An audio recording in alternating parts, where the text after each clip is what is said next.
because I saw John Cena say something the other day, and I guess it was like a fan convention where he was doing an interview, or maybe he was doing sort of a panel discussion. But the quote knocked my socks off, maybe an even bigger John Cena fan. He was asked about whether or not he felt like the heel turn was a failure, and if he felt like his first heel promo as a heel was a failure. And he says, quote, "No, I wasn't upset. No, I failed. Ain't nothing wrong with that. You can learn from failure, right? I went up there and bombed. Shit happens." I love that because that is the right strategy. I think if you're scared to make a mistake, you won't win very often. What a great mentality from John, right? Absolutely. Absolutely. And I love John for that. I love John for, when he first came in, he was always willing to try stuff. I always said about Pat McAfee. I love Pat, and I love Pat as an announcer and as a person. He's just a cool dude for those of you that don't know him.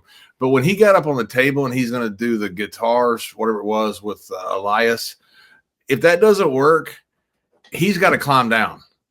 And that sucks. Because all of a sudden now you've stuck yourself out there. But it worked. And all of a sudden now he had this thing where he climbs up on the table every time. And I told him that. I said, man, that's a ballsy move. Because a lot of people wouldn't try that. Because you don't know the outcome. And when you get up there, if it works, you got something iconic. And if it doesn't, you got something really shitty, and you got to climb down. But that's what these great guys do. They try stuff. And when it works, it's a freaking grand slam. When it's not, they figure a way out of it. Vince always said it's live TV. What can possibly go wrong? And what he's saying is we're all pros. We're going to figure our way out of it. But you got to try stuff like that. I was there in the ring when the worm got created. And all of a sudden, the place went crazy. We're up in Canada, in Edmonton. Scotty Too Hotty does the worm, and the place goes freaking nuts. We couldn't believe it. And all of a sudden, he had something. He just tried something one day. I was there when the freaking people's elbow got created. That's the worst move ever. And it's one of the most iconic moves. If you'd have drawn that up on a board and said, here's what we're going to do. We're going to do this real hokey move. He's going to do this over dramatic stuff and drop this elbow kind of like Muda, but he's going to do it in a way that's like covered in theatrics. You go, but that's horrible. It's one of these iconic moves, but that's why you've got to try this stuff and you got to be willing to fail. And when you fail, a lot of times it's just as important because you stick that in the bag, go, okay, I know not to try that. But these great guys, they're constantly trying different things in different iterations. And that's the difference a lot of times between your top guys and your guys who will never get to the top because they aren't willing to go out on a limb and try stuff. What I loved about John as he continued this conversation, this happened at the Fan Expo in Chicago, is he was asked, hey, would you have adjusted your heel turn if you knew that The Rock wasn't going to follow up after that initial moment at Elimination Chamber? And what John responded with, I thought was excellent. He says, what I'm hearing is in a hypothetical universe, what different choices would you make? I'll answer that with hindsight. It's a waste of time.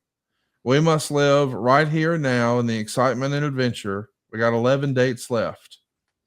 After, we'll be able to talk about all this bupkis in January after the thing is over. But we've taken the audience on a hell of a ride this year, and we've still got a ways left to go. So I'm excited about that. When I see these answers, man, it just comes through. This guy, and this is why this guy was the leader of WWE for like 20 years, right? Yeah, 100%. And I've said it so many times that, he had the hardest role, I think, of anybody in the company's history following the Attitude Era to go to a PG era. And I think that's one of the reasons Michael Cole was so disliked. Now, one, Michael Cole was a heel, but they had JR was there calling pay-per-view matches with drinking beer and naked women and guys flipping people off and beating up the balls and all this stuff. And all of a sudden now you go to this PG era. And so it's tough. He's had the toughest role of anybody, I think, in the history of the business to carry the company like he did. And he was the right guy to do it. I don't know anybody else that could do it. And you see that from these interviews that John does. He's just a very thoughtful, very smart guy. We should mention that Logan Paul came up with John Cena. And he said rather than considering him overrated, he thinks he's perhaps underrated. Quote, I know there's not a lot of people that like him. He is not a likable guy. I disagree. I think he's underrated. I think he gets a bad rap. He's not an outsider. He belongs in the WWE. I think his best days are ahead of him. I think he's got championships in his future. I can tell you I'm not looking past Logan Paul, and I'm not believing any of this hype that he's an outsider and should be taken lightly. I'm training hard. We freestyled this before. I think that might be his last opponent. What say you? Do you think? I would love it. I would love it to be his last opponent. And I can tell you from the mindset of John Cena, he's going to put him over. If he is, I say he's going to put him over. Somebody's going to quote me on that and, taking something out of context that I said. I think that's the most logical conclusion. And Cena is so good about the business. So many people have left doing, as we say, the right thing. Taker did it with Brock. I did it with Ray. I mean, people want to leave the business better. And Logan Paul, I think, is a huge part of the future of this business. And you're going to have some people mad at me for saying that. But, man, this young man is absolutely fantastic. I don't know what it is he has that if it's, I don't know if it's a character that he's playing or if he's just that. But whatever it is, it works. I think he's going to be a world champion. I think he's going to be a very good world champion. And I think they're going to draw huge money with him. AOTV Productions is with us here live, and he says Dolph Ziggler suggested Cena's last match should be a gauntlet match where he faces 7 wrestlers and ends with a final showdown between him and The Rock. That's an interesting idea. I mean, if you could line up some of his most famous opponents and let him go out with one last match against all those guys, that's interesting. I guess the larger question is, do you think we see The Rock again before John Cena's run is over? I don't see how it can't. I mean, you got 2 of the biggest stars of all time. You're talking about Cena being, potentially the greatest of all time, which he's certainly in that category. He's certainly, and to be talked about is pretty freaking awesome. Because I don't think you can definitively say anybody was the greatest. I mean, you might can, but that's subjective, and it's all just a matter of opinion. So yeah, I do think we see The Rock back with it, and I love the idea of the gauntlet match. I saw something very similar. I mentioned it with Vampiro in his retirement match down in Triple Mania last year, where he had, guys coming out of caskets and all kind of crazy things. His old nemesis, and everybody that would come out would be a different pop, from the crowd is getting bigger and bigger and bigger and bigger. I think something like that could be pretty cool. Maybe not where it's a gauntlet match where who all is going to be there, but then just out of the blue, comes, a Randy Orton or a JBL or somebody that comes out of the blue, and all of a sudden now you have this match that was unexpected during this match. I mean, I think you can do a lot of window dressing with this. And the one thing WWE is so good about right now is the window dressing, about dressing up these matches in crazy run-ins and all kinds of things. I think they're going to do a heck of a job with it. I have no idea what it's going to be, but I love that idea of AOTV, but some type of gauntlet match, or at least having all of his great nemesis involved in that last match. SaveWithConrad.com.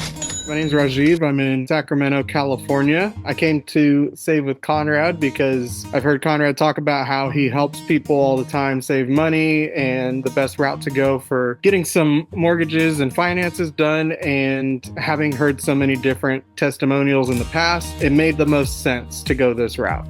We were in the market for a new house and we wanted to know what we could afford. So we spoke with Steve and then Diane to get through the pre-approval process to see what we could afford. And then once we were able to understand that aspect of it, that was when we were able to shop around for a house to get a mortgage through Save with Conrad. Everybody on the team was great. Everybody really explained everything fully to where it was more in like layman's terms to where I could understand it as someone not in the business or having shopped around for houses too many times. So being able to understand every step of the process and talking with everyone on the team about that was really, really helpful. And it made me feel really confident that I was going the right route. I would definitely recommend Save with Conrad to others. I know that sometimes people look at it and they go, oh, they're based in Alabama. What could they help me with? But I'm out here in California and they were able to square everything away and get things done really quickly, as opposed to sometimes even people out here don't move as quickly as the Save with Conrad team. So everything was really well done, really efficient, and I would definitely recommend Save with Conrad to others. My name is Rajiv. I'm in Sacramento, California, and I was able to get into my dream home with SaveWithConrad.com. NMLS number 212, non-equal housing lender. savewithconrad.com.